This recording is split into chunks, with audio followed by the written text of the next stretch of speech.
tarde, começa agora os donos da bola. Ó, não toca nela, Bernardo, não toca. Ela tá vindo, ela tá chegando, ela quer conversar com você. Começou você assim, vai, né? Opa, tamo aqui, ó. Só no passinho do Jamal aqui, ó. Só no passinho do Jamal. Ô, dá licença, bora pra três, dá licença. Aí já é loucura, Muito boa tarde pra você que tá começando mais uns donos da bola. 36 dias pra Copa do Mundo. E a gente vai falar um pouquinho mais do cara que quer ir pra Copa do Mundo, porque ontem fez um joguinho. Não foi aquela vitória que, né, o Santos não ganhou, mas o Neymar fez um golzinho, guardou o dele. E é aquela coisa, Pedro, está mais perto ou não da Copa do Mundo? Muito boa tarde, Bernardo, aí todo mundo que está acompanhando os donos da bola. Pois é, ontem o Neymar jogou, o Santos não ajudou, mas ele jogou bem sim. Fez um belo de um gol, perdeu um gol lá, mas fez o dele, guardou o dele.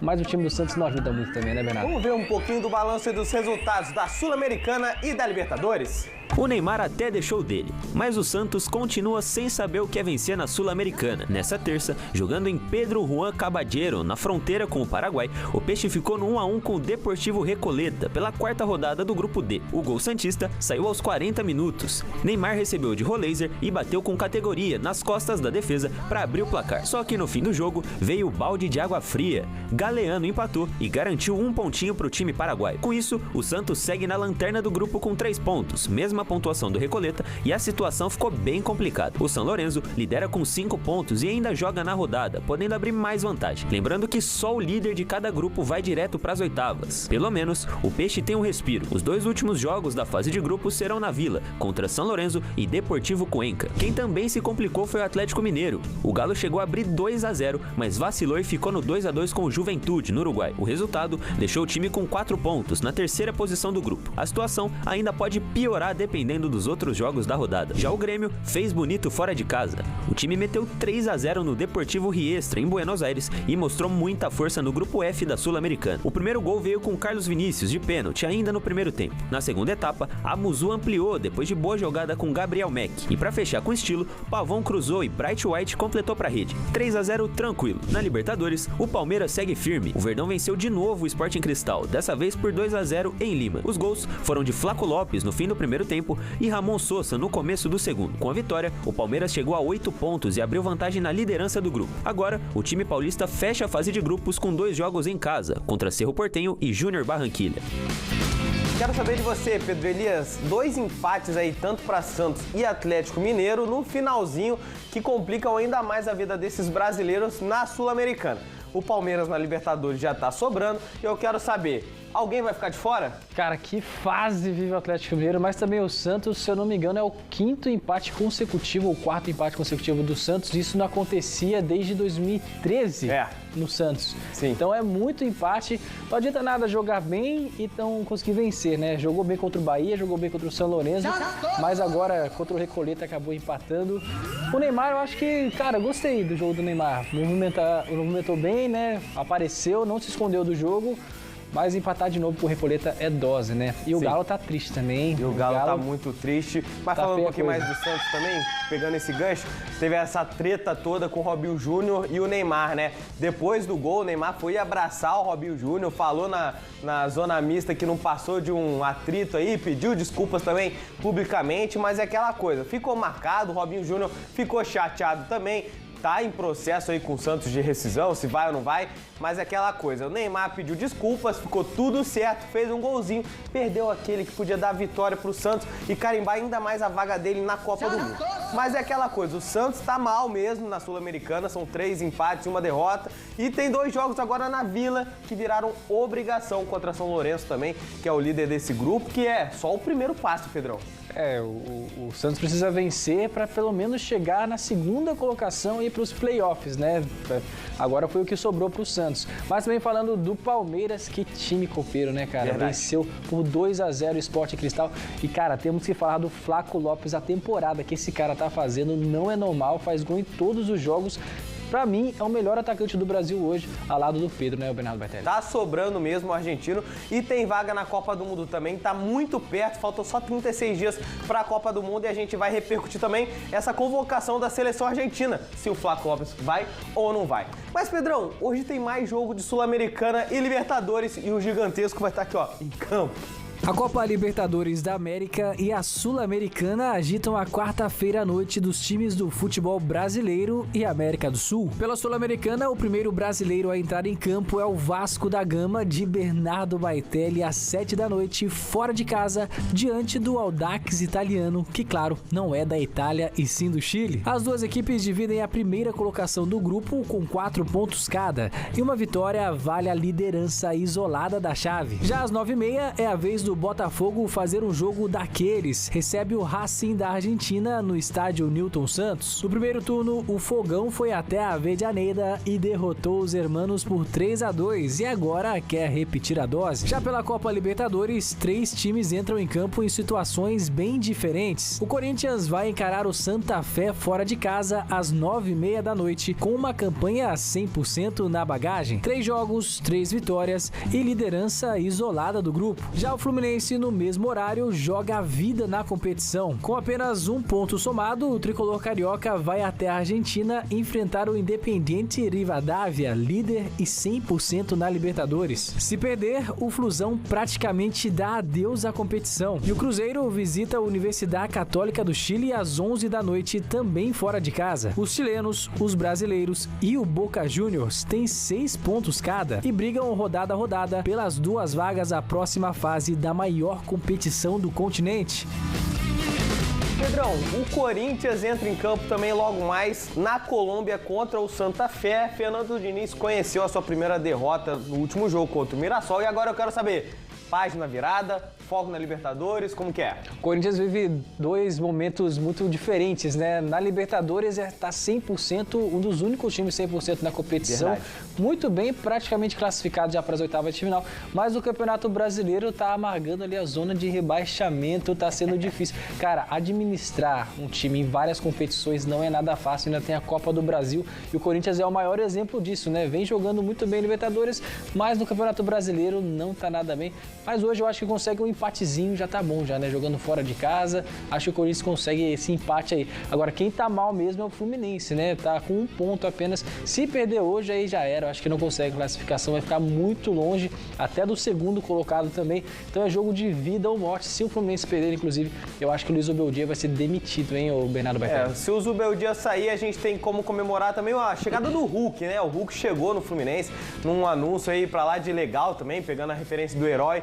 E saiu do Galo, né, depois de virar ídolo do Atlético Mineiro, mas passou por uns problemas internos ali também e chegou no Rio de Janeiro, assinou com o Fluminense e só pode jogar a Libertadores se o Flusão passar de fase. Então vamos ver as cenas dos próximos capítulos, se o Zubeldia vai cair ou não.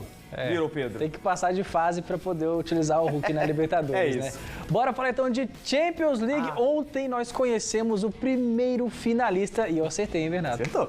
O Arsenal tá na final da Champions League pela 2ª vez na história. A vaga veio nessa terça com vitória por 1-0 sobre o Atlético de Madrid, em Londres. Como o jogo de ida tinha terminado em 1-1, o resultado em casa foi suficiente para colocar os Gunners na decisão. O gol saiu no finalzinho do primeiro tempo. Gyökeres fez boa jogada pela direita, foi até o fundo e cruzou. A zaga até tentou cortar, mas a bola sobrou para Trossard, que finalizou, e o goleiro Oblak deu rebote. Aí apareceu Bukayo Saka para estufar a rede. Agora, o Arsenal chega à sua 2ª final de Champions. Na primeira, lá em 2005, 2006, bateu na trave, perdeu por 2-1 para o Barcelona, em Paris. Naquela época, o Barça tinha nomes pesados como Ronaldinho Gaúcho e um jovem Lionel Messi, mas quem decidiu mesmo foi o brasileiro Belletti. A grande final já tem data e lugar. Dia 30 de maio, na Puskás Arena, em Budapeste. O adversário sai do duelo entre Bayern de Munique e Paris Saint-Germain, que se enfrentam de novo nessa quarta, em Munique. No primeiro jogo, em Paris, foi um absurdo, 5-4 pro PSG, num dos jogos mais insanos da Liga dos Campeões. Acertou, hein, Pedro Elias? Palpitômetro online o seu, hein? Posso soltar aqui Fica à vontade. Polêmica? Fica à vontade. O Diego Simeone, cara, é o técnico mais superestimado do mundo, meu amigo. Ele é o técnico mais bem pago do mundo. O mais bem pago, não tem ninguém acima dele. E o Atlético de Madrid sempre bate na trave nesse estilo de jogo, cara, que é chato demais de assistir, cara. Ele só joga defensivamente, sempre, cara, só fica na defesa e não é falta de dinheiro não, cara. É verdade. Teve um levantamento alguns anos atrás aí mostrando que o Atlético de Madrid gastou mais do que o Real Madrid em contratações, então não dá pra falar que ele é o patinho fake, não tem dinheiro, que ele tá levando o time do jeito que dá, porque não é bem assim não, dá pra jogar mais bonito, mais pra frente, melhor. mas toda temporada é a mesma coisa, né? Abdica de jogar pra frente, acaba levando um gol e não tem força pra atacar e é eliminado. Diferente do Arsenal, né? Que realmente fez o papel de casa, venceu por 1-0. Invicto também nessa Liga dos Campeões, top lá do Premier League. Então realmente o Arsenal tá comandando, mas eu quero ver se ele vai ter força pra enfrentar ou o Bayern de Munique ou o PSG nessa final. Clima de decisão total na UEFA Champions League. Paris Saint-Germain e Bayern de Munique voltam a se enfrentar pelo jogo de volta das semifinais, depois de um primeiro duelo simplesmente eletrizante. Na ida, a vitória do PSG por 5-4 e uma partida daquelas que fogem do roteiro. Intensidade do início ao fim, viradas, golaços e emoção até o último minuto. Um resultado que dá vantagem aos franceses, mas que deixa tudo completamente em aberto. Agora o Bayern aposta na força da sua torcida e no peso da Allianz Arena para tentar a virada. E talento não falta. Do lado alemão, nomes como Harry Kane, referência no ataque, Joshua Kimmich, cérebro do meio-campo, e Michael Olise, peça desequilibrante pelos lados, lideram a missão. Já o PSG chega embalado, mas sabendo que vai enfrentar a pressão. A equipe conta com a velocidade de Ousmane Dembélé, a organização de Vitinha e a juventude promissora de Désiré Doué para segurar a vantagem e buscar a vaga na final. O PSG vai em busca do bicampeonato consecutivo e conta com 2 brasileiros, Marquinhos e Beraldo, enquanto o Bayern de Munique vai em busca da 7ª orelhuda em sua história, mas não conta com brasileiros no elenco. Depois de um 5-4 histórico, a expectativa é de mais um capítulo intenso, porque quando o PSG e Bayern se enfrentam, o espetáculo é praticamente garantido. Legal, hein, Bernardo Baitelli? Essa final vai ser histórica. Brasileiros, 2 brasileiros de um lado, né? Sim. O Gabriel Magalhães e o Gabriel Martinelli. Do outro lado, Beraldo e Marquinhos. Se for PSG e Arsenal, vai ser legal, hein? Legal demais. A gente vai pro intervalo rapidão. Daqui a pouco a gente já volta com mais Donos da Bola.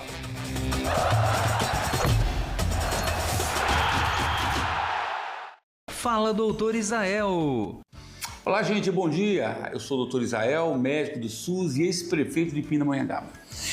Agora, você sabia que quando a visão vai ficando meio embaçada, como se tivesse um vidro sujo na frente do olho, pode ser catarata? É algo muito comum com o passar dos anos e acontece porque a lente natural do olho, que é o cristalino, vai perdendo a transparência. A pessoa começa a perceber dificuldade para enxergar de longe, sensibilidade à luz e até as cores ficam meio apagadas. E muita gente pergunta, tem colírio para isso? Infelizmente não. O tratamento que resolve mesmo é a cirurgia.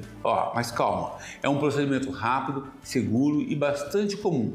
O médico troca essa lente embaçada por uma lente artificial e a visão costuma melhorar bastante. É uma dica para cuidar dos olhos. Vale usar óculos de sol, controlar doenças como diabetes e fazer consultas regularmente.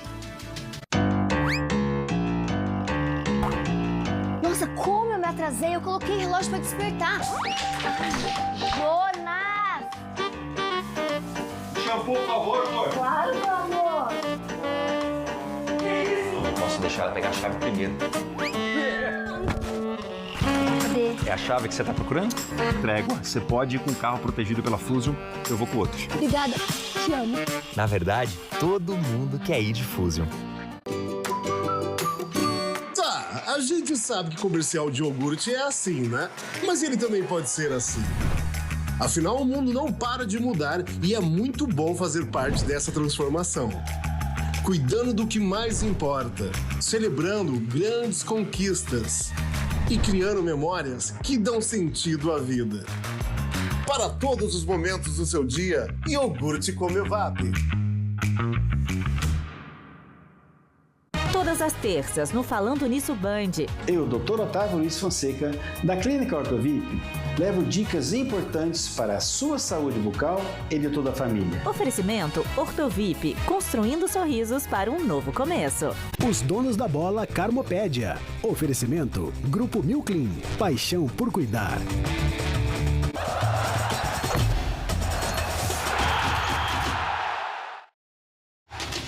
De volta com os donos da bola e agora eu tenho um recadinho legal pra você, hein? Mamãe torce pela gente o ano inteiro.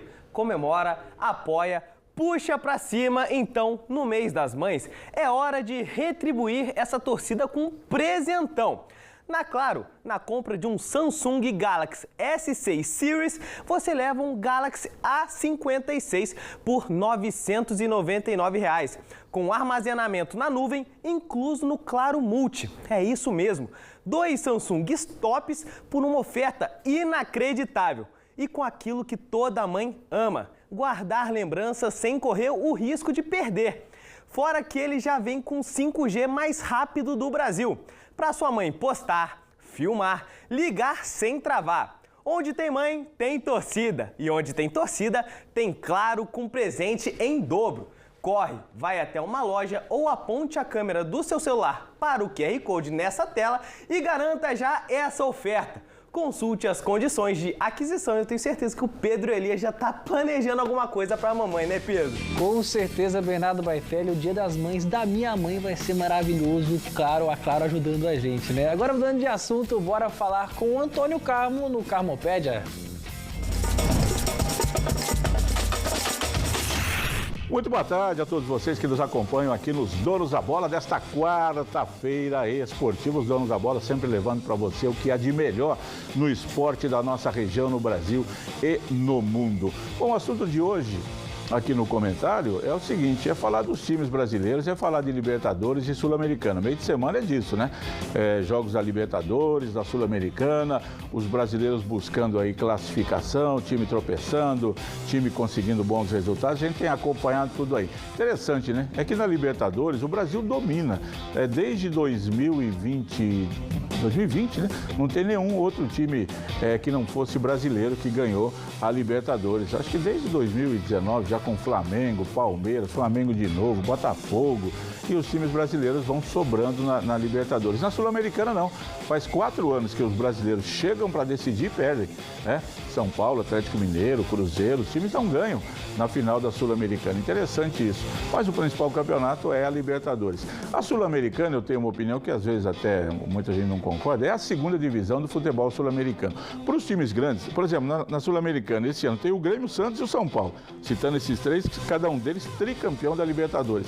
Logicamente que a Sul-Americana é um prêmio menor ganhar, mas como eles estão jogando, tem que jogar para ganhar. Você não vai entrar no campeonato apenas para divertir, receber o dinheirinho ali da Conmebol. Tem que pensar maior, tem que pensar grande, tem que ir para frente. E é isso que os times fazem. Penso eu o seguinte, um título da Copa Sul-Americana, ele é maravilhoso. Para um time de menor expressão no Brasil, como o Goiás já foi vice-campeão, a Ponte Preta. Agora, quando chega um grande time, que já foi campeão de Libertadores, é lógico que a Copa Sul-Americana não tem o mesmo peso, né? Não tem a mesma força do que ganhar uma Libertadores. De qualquer maneira, jogando a competição, a gente tem que acompanhar. O Vasco está aí, há muito tempo não é campeão, o Santos, um título de Sul-Americana até é interessante. Mas tem que pensar maior, tem que pensar realmente em Libertadores. Vamos acompanhar tudo o que acontece aí e a gente volta amanhã, tá bom? Um abraço, até mais.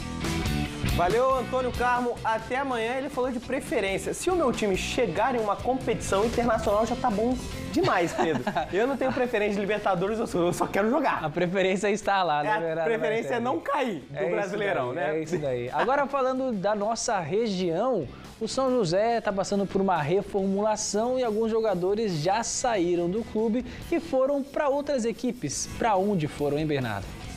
O São José Esporte Clube até já encerrou a sua participação no Campeonato Paulista, mas a temporada segue a todo vapor para muitos jogadores. E olha, a barca andou. Vários atletas da Águia do Vale já acertaram com novos clubes. Para começar, Gabriel Afonso e Cristiano foram os primeiros a se despedir e fechar com o Noroeste. Os dois já até entraram em campo pelo Campeonato Brasileiro Série D. O goleiro chegou tomando conta da posição, enquanto o atacante ainda busca mais espaço no time. Outro que já seguiu o caminho foi Michael Paulista, que voltou para o Pouso Alegre. O meia que vestiu a camisa 10 do Martins Pereira já conhece bem o clube, onde teve boa passagem. Só que o momento atual não é dos melhores. Nos últimos 4 jogos foram 3 derrotas e 1 empate. Riquelme também já tem nova casa. O atacante acertou com o ABC até o fim da Série D. Já regularizado, ele ficou à disposição do técnico Vaguinho Dias e está pronto para entrar em campo. No Sul, o volante volante Tomás Carvalho foi anunciado pelo Joinville. O jogador de 24 anos assinou até o fim da Série D e já está treinando com o elenco. Quem também seguiu esse caminho foi o zagueiro e capitão Léo Rigo, que retorna ao clube após passagem no ano anterior. O São José também movimentou o mercado com empréstimos. O zagueiro João Ramos, de 23 anos, foi cedido ao Piauí Esporte Clube para a disputa da Série D. Ele tem contrato com o clube paulista até 2027 e retorna após a competição. O São José também emprestou o meia Martinelli, de 26 anos, para um clube do Nordeste que disputa a Série D. O nome ainda não foi divulgado. Além disso, a diretoria aproveitou para renovar o contrato até 2027. Mais um que mudou de ares foi o atacante Clecione, anunciado pelo Manauara. Ele já se apresentou, passou pelos testes físicos e começou oficialmente sua trajetória no chamado Robô da Amazônia. E para fechar, o Rio Branco confirmou o retorno do atacante Rodrigo Carioca. Aos 26 anos, ele volta após 2 temporadas fora. E aí, torcedor, qual jogador fará mais falta no elenco para essa Copa Paulista? Olha só, a barca realmente está sendo montada, muitos jogadores já saíram, já estrearam em outros clubes também e ainda a gente não viu atualização no São José, nem do diretor executivo de futebol com a saída do Cid Clay Menezes e agora de jogadores, Pedro. Até onde a gente vai esperar apenas pelo anúncio do Jorge Castilho, Pedro? Pois é, Bernardo Baitelli, mas eu acho que o São José está esperando um pouco o fim das primeiras fases de algumas competições, como por exemplo o Campeonato Brasileiro da Série D, né? Sim. Alguns times vão ficar sem jogar, aí alguns jogadores vão dar sopa ali e o São José vai tentar contratar esses jogadores para jogar a Copa Paulista. É isso. Já pelo São José Futsal, mais uma derrota, agora jogando em casa pelo Campeonato Paulista, perderam por 4-3 para o Impro, Pedro. Primeira derrota nesse campeonato. Pois é, o São José foi para a 4ª rodada com 2 vitórias e 1 empate diante do Magnus fora de casa. Então, claro, se esperava que fosse vencer contra o Impro jogando em casa, né? Mas perdeu uma derrota que com certeza não estava nos planos. O São José atualmente ainda é o líder da competição, mas provavelmente vai ser ultrapassado, né? Porque os times que estão atrás dele na tabela têm um jogo a menos, podem vencer e ultrapassar um deslize ali que não estavam nos planos, mas o São José tem força para se recuperar, mas também na Liga Nacional tem que abrir o olho que já está lá embaixo, né, Bernardo? Tem que abrir o olho, realmente a fase não é boa do time de Gabriel Oliveira, que vai enfrentar agora o Campo Mourão pela LNF. Vamos torcer aí a primeira vitória, talvez, né, Pedro? É isso aí. Agora, mudando de assunto, mudando também de modalidade, o São José Basquetebol Feminino entra em quadra hoje pela LBF. As joseenses encaram o Sodier Mesquita às 7h30 da noite no ginásio do Teatrão, aqui em São José dos Campos mesmo, hein? A partida é válida pela 12ª rodada. O time do Vale está na 5ª colocação, enquanto as rivais estão na 7ª. O São José vive boa fase e vai em busca da 3ª vitória consecutiva na competição, Bernardo Baitelli. Já o São José Futebol Feminino conheceu nessa semana seu adversário na 2ª fase da Copa do Brasil. As meninas da Águia vão enfrentar o Prosperidade do Espírito Santo. A data e o local do jogo devem ser divulgados em breve pela CBF. Na primeira fase, as joseenses derrotaram o Guarani de Paripueira em Alagoas por 4-3. Então as meninas da Águia realmente vão em busca da Copa do Brasil, porque no Brasileirão A3 já não foi muito bem, porque não se classificaram. Vão permanecer mais uma temporada na 3ª divisão. Tudo que a gente não quer pro adversário do São José é prosperidade, né? Que o São José passa, é isso aí. Então bora pro intervalo, daqui a pouco tem mais os donos da bola. Pelo amor de Deus.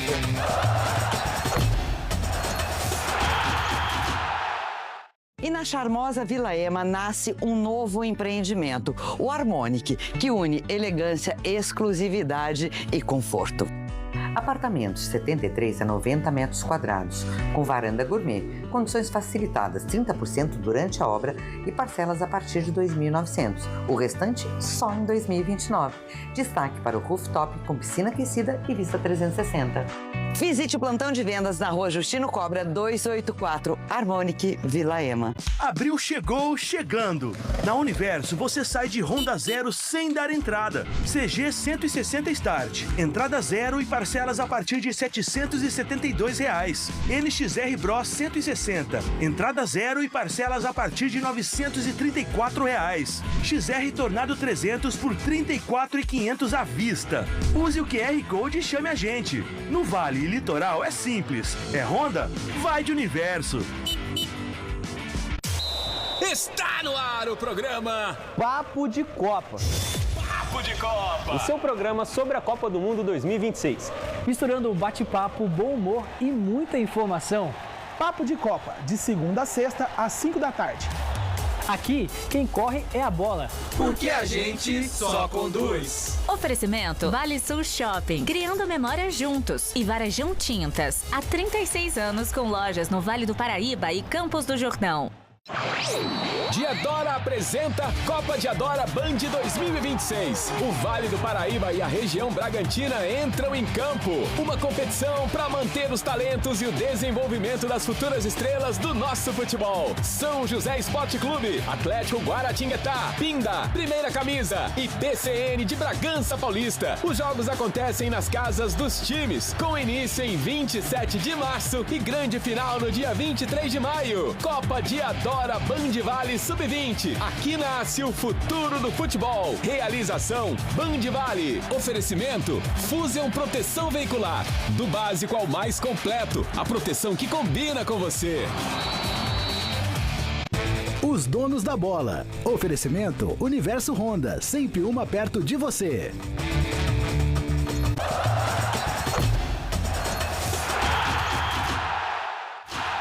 De volta com os donos da bola e bora falar de Copa do Mundo? Agora bora. O papo é de Copa aqui no programa 5 da tarde, todo dia no Estéreo Vale. Tá voando, hein? Isso daí. Bora conversar então sobre os veteranos que vão disputar essa Copa do Mundo. A contagem regressiva para a Copa do Mundo FIFA 2026 evidencia uma tendência cada vez mais rara no futebol moderno. A permanência de jogadores com 40 anos ou mais competindo em altíssimo nível. Esses veteranos desafiam o tempo e mostram que a experiência ainda pode ser um diferencial decisivo no maior torneio do planeta. E o principal símbolo desse grupo é Cristiano Ronaldo, que aos 41 anos chega ao Mundial mantendo protagonismo ofensivo e números expressivos, mesmo atuando fora do eixo europeu. Ao lado dele, Luka Modric se aproxima dos 40 anos como o cérebro da Croácia, sustentando liderança técnica e emocional após campanhas históricas em 2018 e 2022. Já no gol, Guilherme Ochoa pode disputar sua 6ª Copa do Mundo, reforçando sua reputação de especialista em grandes atuações sob pressão. Outro nome relevante é de Edin Dzeko, que segue como referência da Bósnia mesmo perto dos 40 anos, combinando experiência e faro de gol em uma seleção que ainda busca a consolidação internacional. Esses atletas representam diferentes funções em campo, mas compartilham o mesmo fator: a longevidade em um esporte que raramente permite carreiras tão extensas em alto rendimento. Esse fenômeno, no entanto, não é totalmente novo. O futebol já viu casos emblemáticos de veteranos que marcaram época, como o goleiro Dino Zoff, campeão mundial pela Itália aos 40 anos, e o camaronês Roger Millar, que brilhou aos 42 anos em Copas do Mundo. A permanência desses nomes na elite ajuda a entender como o preparo físico, disciplina e adaptação tática evoluíram no esporte. Mais do que uma curiosidade estatística, a presença dos quarentões em 2026 reforça uma mudança no perfil do futebol contemporâneo. Se antes a idade era um limite quase absoluto, hoje ela pode ser apenas mais um número quando aliada à ciência esportiva, gestão de carga e inteligência de jogo. A última Copa de muitos, né, Pedro? Pois é. Cristiano Ronaldo, Modric, Ochoa, que já, sempre está em todas as Copas, né? Meu Deus. É, realmente eles são sinônimos de longevidade. Mas quem também é um veterano aqui já É o Luiz Eugênio. Eu gosto dessas associações. Esse cara Eu vou aí, tomar ó, como um elogio isso. Não, é um não, elogio. experiência, pô. Você é o mestre a ser seguido, Eugênio. A gente Nossa, te segue, você é o nosso Cristiano Essa não tem como Ronaldo aqui da rebater, redação. não tem como rebater essa. É, O não dá, coração fica aquecido nessa quarta-feira. Tá vendo, né? Você é meu ídolo, Eugênio. É um grande prazer estar aqui ao seu lado. Um abraço pra sua família. Eu sempre encontro algum familiar do Pedro por aí. Pior que é verdade, cara. Tem um jogo aleatório. Falou que aqui da minha família mandou, tô aqui com o Cada Eugênio. dia da semana é um diferente que eu encontro pelas ruas de São José e cercanias. Vamos ver a cena dos próximos capítulos. Vamos ver, eu vou atualizando o pessoal. Falou, Eugênio. Valeu, galera.